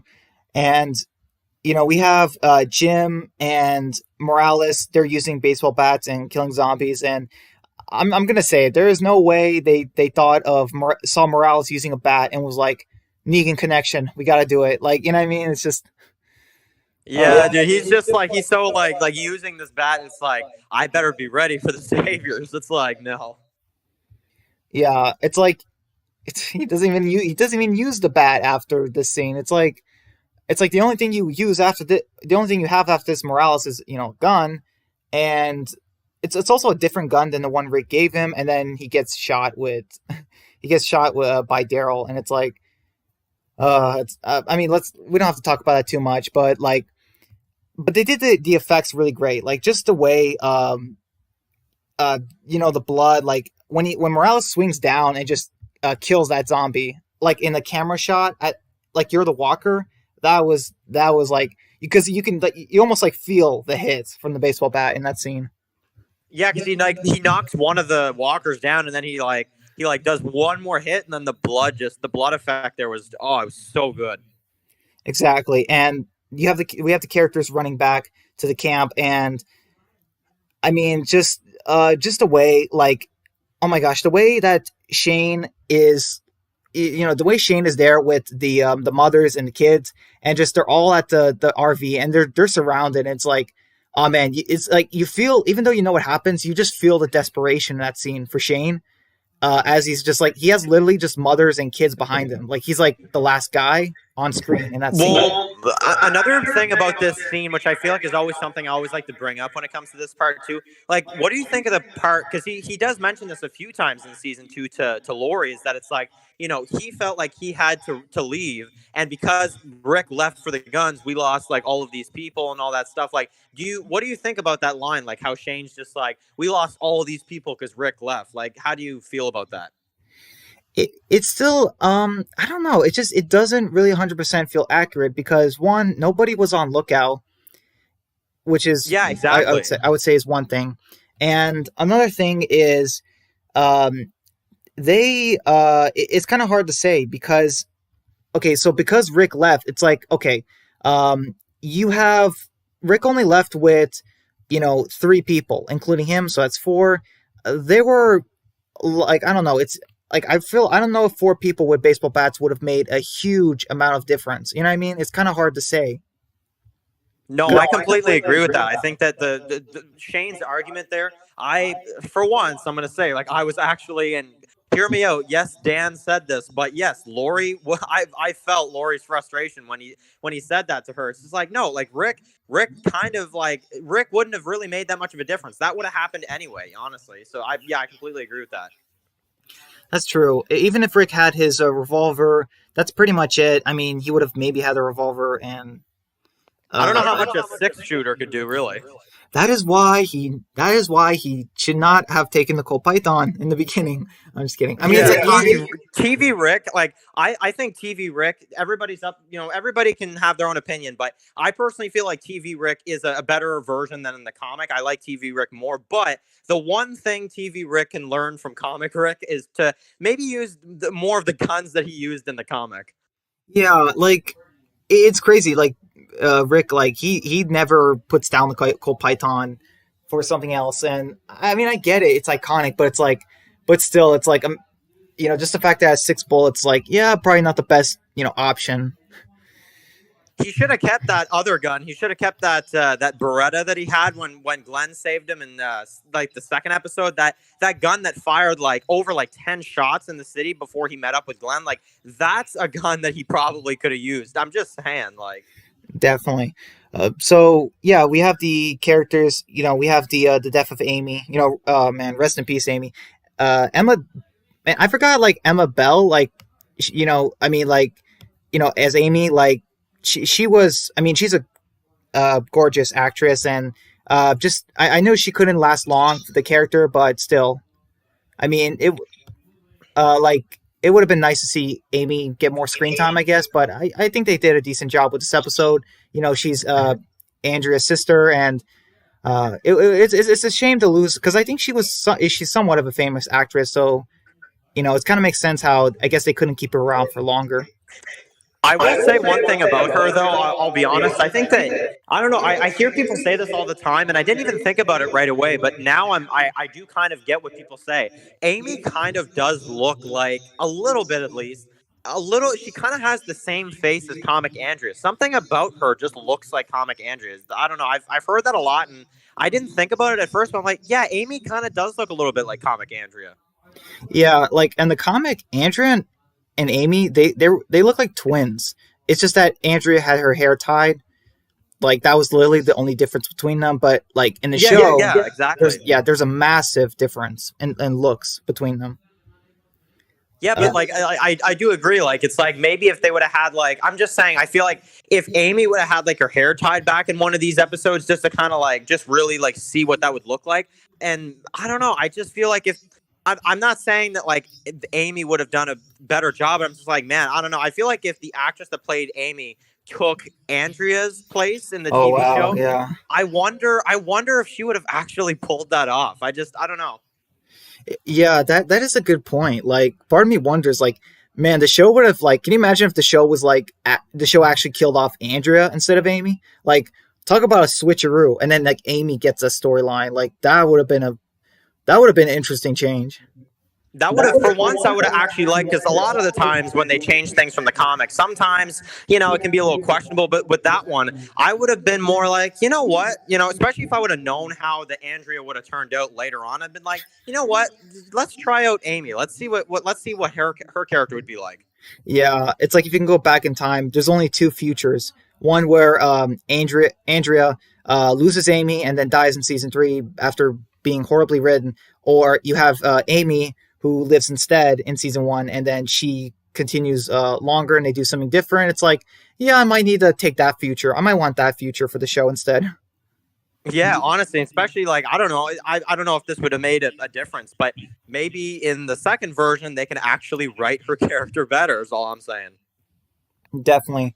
And then, we have Rick, hugging Carl, and just everyone is just shocked. Even Lori's shocked. And like Rick came, and just like the way everyone is, they're just shocked about what happened. And Jim mentions that he's like, yeah, now I realize why I dig those holes. And it's like, and then the episode just ends. I mean, so yeah, that's the end of the episode. I mean, Vatos, I mean, it I really will was. add one thing to this, though. I will just say that even though, because I feel like I got to do this every once in a while because I know people, we all know that I am not a big Lori fan, but I will give Sarah Wayne Kelly's this. She looked like the expression on her face when Rick came up, she had this look of just like she was just speechless. And I don't know. I liked it. I think she pulled that off really good.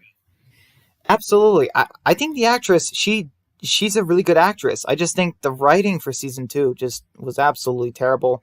I mean, like, it's crazy. In season 1, you're thinking like, okay, Lori's, she's questionable with the whole Shane thing, but she's still, I would say, a good mom. Then season 2 happens, and you're like, oh no, Lori's not a good mom. It's like, I don't know. Season 2, man, like season 2 is all about Lori, and literally all of Lori's story in season 2 is either like Shane, which is like, yeah, it's a little bit of it, but most of it is just, have you seen Carl? Have you seen Carl? It's like, man.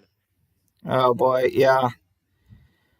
So let's see. I think we still we got some time before this I can end the stream. So it's kind of crazy. So like as far as episodes, I think that so as far as okay, so I think that Vatos is in the top 4 of the season. So episode 5 and then 6.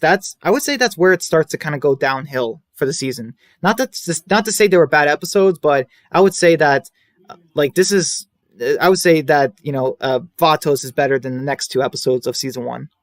Wildfire episode 5 for me was probably my least favorite of this season. I liked it. I liked some of episode 5, the one after this, like when they're driving in the RV and you've got like this like movie music almost they use. I like some of that stuff, but I do agree. Episode 5 and episode 6, the season does go down a little bit. I'll definitely agree. Yeah, and I totally forgot. We totally forgot to mention another thing that happens during the attack. Wait, what? The death of Ed. Oh yeah, I mean, honestly, yeah. I mean, the reason why we probably forgot about it is because he's not really a character that we miss all that much. That is true. I mean, like I believe I've seen like a video. The actor is actually like a nice guy in real life. I actually haven't seen anything from the actor in real life, but like I'll definitely say he did a good job for the small amount of time he was on the show. But man, when that Walker came in, I'm just like, yes. And I think they even said like they actually used a female walker to be the one to kill him because because of his situation with Carol, that he abused his wife, and it's kind of like a karma, I guess you can say. Like, well, as soon as he dies too, like as soon as he gets like starts getting eaten and stuff, I remember like when I went back a few times and rewatched this episode, like, and even when I was watching it just like recently, I'll be honest, when I watch this, when I see him getting eaten, I just think I'm like, oh, here we go, here comes the Carol that we love now that he's gone, That is so true. Like, I mean, like, sure, Carol has some moments at the end of season 6 and a little bit in season 7 and then season 10, but for the most part, Carol changes with the death of Ed, like big time.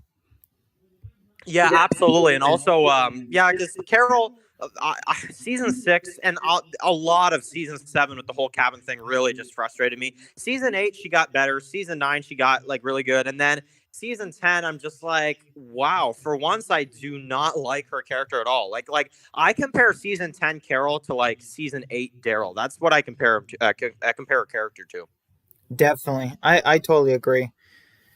So, let's see. The chat hasn't really been moving at all. I'm not sure what's going on. Maybe just people did. I mean, I think people knew. It's just yeah, guys, if anyone's listening, you can still talk in the chat. I'll read off the chat while I'm talking to Dan. I'm not sure. This didn't happen last time though, so it says there's 2 people watching, so obviously there's a few people here, but also I haven't seen Epic here so far either, so yeah. Also, those 2 people might it might just be us. It's very possible it's counting us. Yeah, that's true. Yeah. So I guess I'll do season 3, episode 3, Walk With Me. Yeah, dude, that's awesome. I think that's another one I'm gonna go back and rewatch because I actually haven't watched that episode in a little while. All I can remember from that one is that it's a great like introduction for the Woodbury community, and also yeah, that's the one where Merle returns. So yeah, that's a good one. Yeah, I think I will do that. I was hoping that the chat would kind of vote on it, but it doesn't seem like. Also, I think like Matt disappeared too, and so did DeRosa. So I'm not Yeah, sure yet. I was hoping to have Matt actually be a part of this, but it seems like he is gone now. Unfortunately, I don't know where he went. Yeah, I mean, I gave Matt a link to the Discord so he can connect, but I'm not sure what happened. Yeah, I'll reach out to him after this and maybe try to see where he was or something. Yeah. So let's see. Oh yeah, I think Matt asked me earlier about if we could do something for New Year's, but unfortunately I can't. So like on the 31st, I actually have to I have to work all day, and then like I might be going to a friend's house, so I will like not be able to do any live stream unfortunately during that time. Yeah, no, same here. I'm pretty busy around the last couple days of the year as well too, and then also like I mean I think it'd be fun maybe like early January at some point to do something like that. But yeah, a lot of us are pretty busy around the end of the year. Definitely, absolutely. I definitely want to do a live stream at the beginning of January. I'm just not sure what day yet. And Yeah. let's see. When does it work? Yeah, I'm not sure when. Sometime this week. Like maybe on the 30th or um, no, not the first, and then maybe the second on Saturday. Like I could do another live stream. So either Wednesday or Saturday. Like I can do Yeah, another live stream. awesome. That'd be great. And then obviously, yeah, and then oh man, I still got 5 more episodes of rewrites. I'm just man, I don't know what it is. I'm still like I'm sitting here thinking to myself, I'm like, man, I got 5 more episodes of the rewrites. That's just that's crazy. I didn't it just doesn't feel like I have that many left. And I'm just like, wow, I still got a good bunch of the rewrites to get through. Yeah, I know, man. I know how you feel. I'm still writing season 2 of Extinction. I'm putting the videos or at least the pictures in, and I'm just writing and I'm like, oh my gosh, it's so taxing. Like I'm just like I'm like losing. I feel like I'm going crazy. I'm just like I know where I want most of the season to go. You know what I mean? That what happens to which characters die. It's just that like writing, it in bold like the 8 episodes of season 2, like the premiere and the finale, like they're like longer. They're like all like double episodes. They're like, I mean, they're like maybe like 30 or 40 minutes. I don't know. It's just they're like longer. But like the other Oh episodes, wow, yeah. I but mean, the other honestly, episodes, take it like it's honestly, yeah. Also, that's awesome because that's gonna be really fun to see some episodes like that. But honestly, I think that yeah, it's just man, because like even though I have a lot of the rewrites, like all of it is done. The writing part of things is done, but it's always like I know what you mean when it comes to like time. It's like because now I gotta film, some of the audio for it, and you've seen it. I put a lot of pictures in, so it's just yeah, it's time consuming for sure. definitely the writing's not even the hardest thing. It's like finding pictures for certain scenes. That might be the most difficult thing for me with Extinction, because like like I don't know where to get certain images from. Like, and I wanted to make it look at least somewhat how it should look. You know what I mean? Like, Well, also because like I'm sitting here thinking to myself when I'm doing these rewrites, like there's times where like, cause I love having like some of the characters that survive in my version, but it's like it's getting so hard to find pictures of like Glenn or Sasha that like look like it's gonna like it's slightly in the same scene. Like I'm sure there's times where you probably see a picture of Glenn or something in my rewrites, and you're like, yeah, like that doesn't look exactly right, but it kind of works. Like sometimes it's just hard to find pictures. yeah, I mean, I think Steven Yeun's been in a couple things. I think he was in this movie called Mayhem or something. It was Yeah, like I may use like I don't know if it gets to a point. I don't want to obviously confirm like like any kind of spoilers or anything, but it may get to a point where I'm actually like have to start looking into more of Steven Yeun's like stuff and maybe put some pictures for that or something. yeah, I think there's like a picture like I think in the movie like there's a moment where his face is all bloody or something, and he had like and like I don't know if you can crop it or something like um or you know what I mean, like just take that a snapshot of that, and maybe you can use it for something in your rewrite. Like I'm not sure honestly, because like Steven Yeun, he's also done a couple of voice acting roles, so obviously you can't get a picture of that. Looks like Cooper came back. He says, Oh, "Hey awesome. guys, I'm back." Dan sounds like he's talking into a toilet. Wait, is something wrong with the audio? Dan, like, Yeah, yeah. It sounds like the audio might be. I thought it was good, but yeah, maybe it's not. he says any way that you can fix that. I'm not really sure, Cooper. I'm sorry, the audio is not working, or at least doesn't sound right to you. But yeah, I don't think there's any way we can fix it. At least not right now. No, maybe. Yeah, next time we do this, maybe I'll try to see if I can make it sound a little bit better. Because yeah, that's not fun to like hear some bad audio and stuff. Yeah, it definitely isn't. Um, all right, I mean, so I'm sure Brian right now like can probably hear me very good, but probably on the actual stream it probably doesn't sound as good. yeah. Let's see. Is there anything else to talk about? We're gonna talk about later this week. Walk with me, and yeah. That is. Yeah, it's very interesting. We don't have Epic, Matt, Wasteland. Yeah, we're missing a big crew of people here. Yeah, definitely. I might end.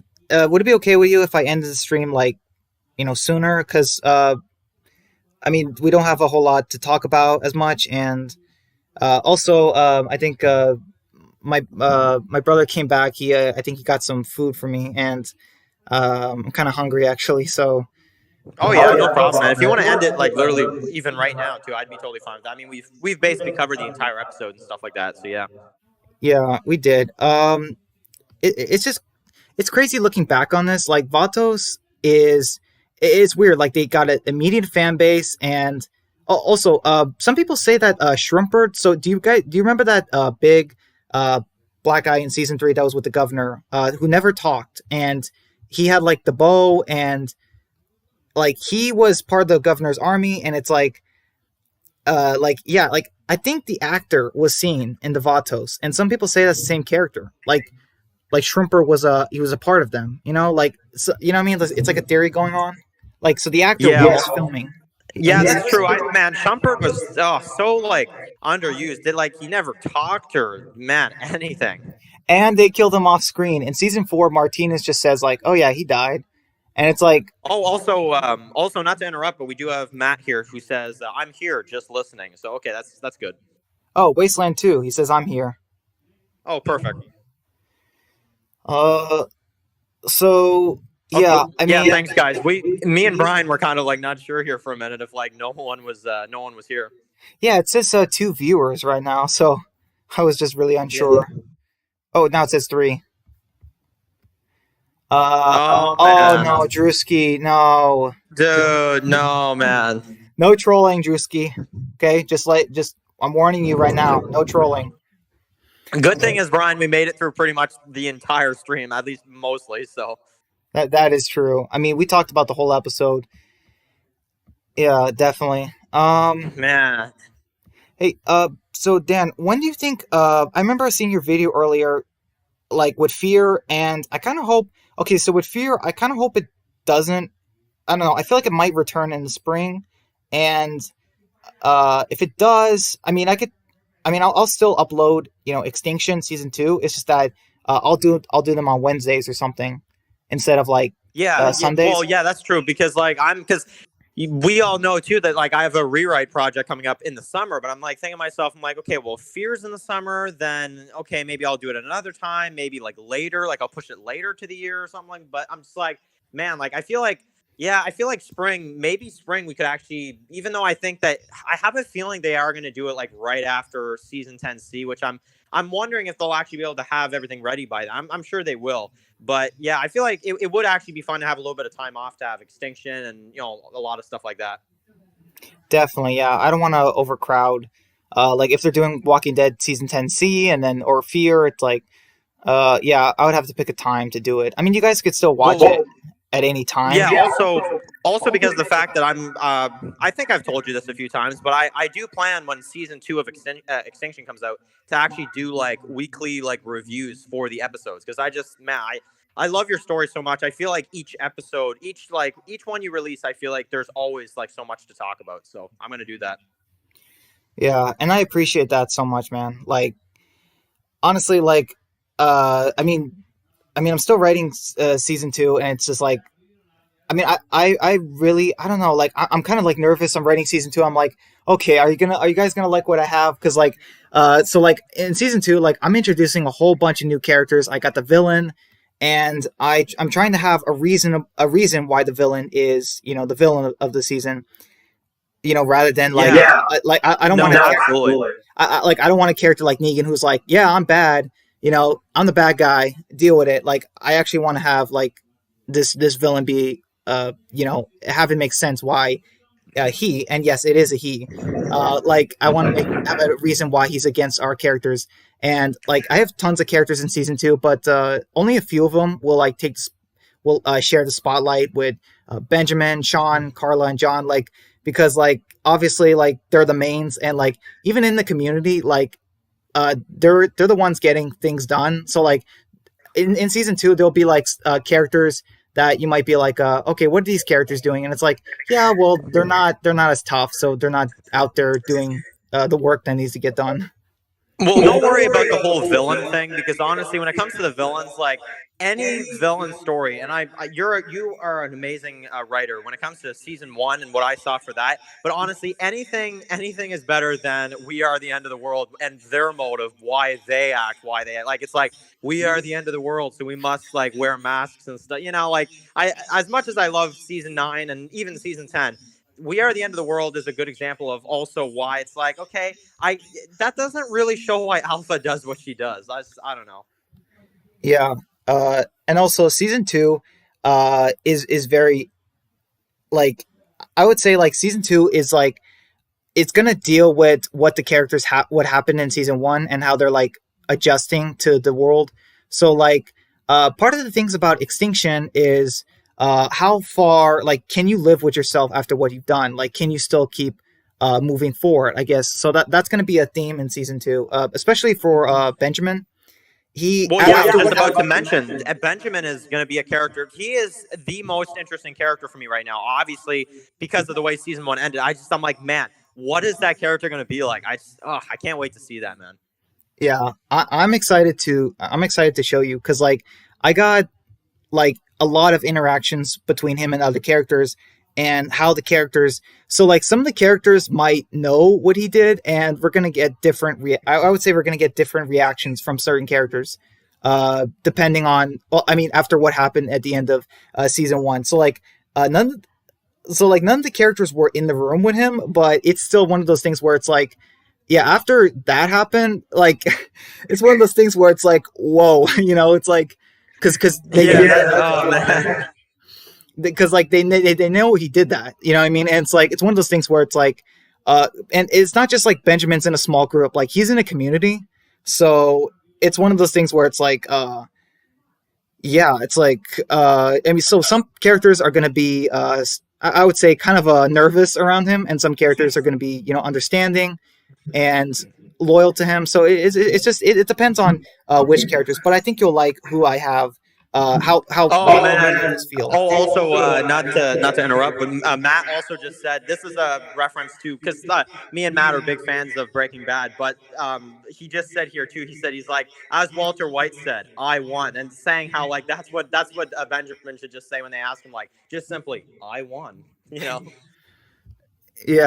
I don't know. If he had to say something, if somebody asked him that, I feel like he would say like I did what had to be done. I would do it again 1,000 times, like something like that. But like I won, like I don't know. I don't want to take that line from Walter White. You know what I mean? I kind of want to do my own thing. But yeah, Walter White, he is a good comparison in terms of Benjamin. Like as far as like being, Well, in terms of the character, like Benjamin's journey from season one, episode one to the end of the season. Well, I don't want to spoil it for Matt because I don't know if he's actually. I'm pretty sure he hasn't finished it yet. But let's just say, Matt, that like you're a big Breaking Bad fan. Benjamin, that is a good way to describe what happens from the beginning to the end of the season. yeah. Hold on, Dan. Matt is asking for the Discord. Hold on, Matt. Here it is. Hopefully, let me see. Does it work? Yeah, Matt. Just so you know, unfortunately, I do have to end the live stream like really soon, next couple of minutes. I need to go eat something, and the food is getting cold, so I do need to go and eat something. Yeah, But yeah, absolutely. also, yeah, I'm very curious. Like, Matt, like you probably are only like I think he's at the beginning of the season. Last time he told me, and yeah, so I definitely don't want to spoil it for him. What happens in season? No, No. no, absolutely not. Because oh man, season one, Matt. Honestly, once you finish season one, honestly, if you can, yeah, if you can add Brian on Discord and all that stuff, man. Like, I feel like, man, you need to share with us what you think about season one once you're actually all done. Yeah, I definitely if when Matt catches up with all of season one, I definitely want to like maybe do like a live all three of us talking about season one, how I came up with, the ideas for the characters. And also I can't wait for you to do Wolf Among Us because no because actually Dan, like no joke, uh I did take some inspiration. So Bigby, the main character in the Wolf Among Us game, he is I took some inspiration from him when I created Benjamin. Oh, that's gonna be pretty cool. It's gonna be interesting for me because like I saw, I saw the extinction series before, I'm gonna play the Wolf Among Us. So it's gonna be interesting. So I'm just gonna be like, oh, that's kind of like Benjamin, like like or like other characters and stuff like that. So yeah, I'm really excited. It's gonna be one of the first things the channel covers in 2021. And I did also kind of give you a little bit of a sneak peek of what the thumbnail is gonna look like as well too for that first video. But yeah. Uh, let's see. Matt says your Discord username. The link don't work. Wait, it doesn't work. Let me give it a try. Let Matt, me try to. Matt, did you create it? Do you have a Discord account?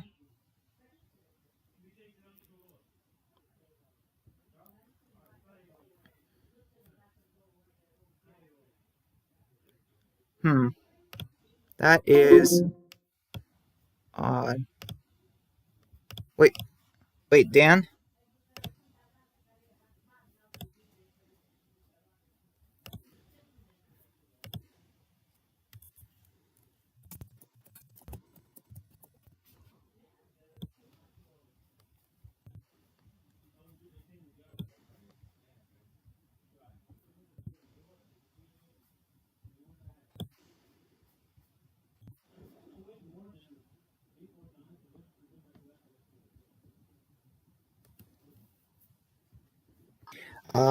Okay, yeah. So Dan, I think that it ended unfortunately. I don't know what happened on the Discord. It went away.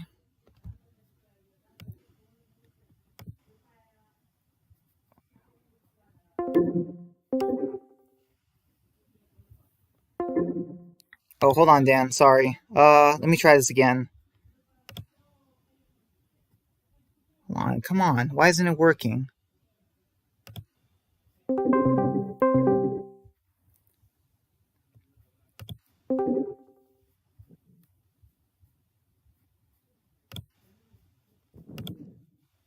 Hey, Dan. Hey, man. Hey, sorry about that. I don't know what happened. I don't know why why it went down and why it didn't work. That was kind of weird. Yeah. So I just wanted to apologize. But yes. What were we? I think we were. Oh yeah, you were talking about the Wolf Among Us. So yes, I cannot wait for that in January. So yes, and yeah, that's gonna be awesome. It's probably gonna be one of like it is literally an amazing game. Like it is as good as Telltale's Walking Dead series, except season three. Season three is honestly worse than that game. Yeah, even like season three aside, like because even though I don't like season three very much, I don't really think anybody does. I still really do thank you for actually suggesting that I played that whole series all the way through. Because honestly, if it wasn't for you and actually recommending the Walking Dead Telltale series, I probably wouldn't have actually gone through with it. So I do appreciate that. Yeah, you're absolutely welcome, man. I cannot wait for you to play that game because I feel like The Wolf Among Us is very underrated. So many people talk about The Walking Dead, and it's a great game, but they, but Telltale, they focused on all their other projects, even though it was a big success, and fans loved it, but it's just a shame that it never got more attention. But it's been getting more attention lately, and I feel like it's rightly deserved. Yeah, I'm a little bit in the dark about the second one because obviously I haven't played the first one yet. But is the second one like out now, or is it still yet to come out? Or yeah, what's going on with that? No, you heard about that? Yeah, so there was talks like they were gonna do a season 2, but they canceled it, and then they were gonna do it again, but then Telltale shut down, and then now they're saying that like they're working on it, but it's really hard to say because like that game, it deserves a sequel, but it's kind of like it's not. It's more likely than the Rick movies. I'm just saying, but anything is more likely than the Rick movies. But it has taken a long time for those for them to start working on the sequel. Like it's been like it's like Last of Us 2. It's like 7 years in the making, kind of thing. It's like what? It's like, listen, we appreciate you guys doing it now.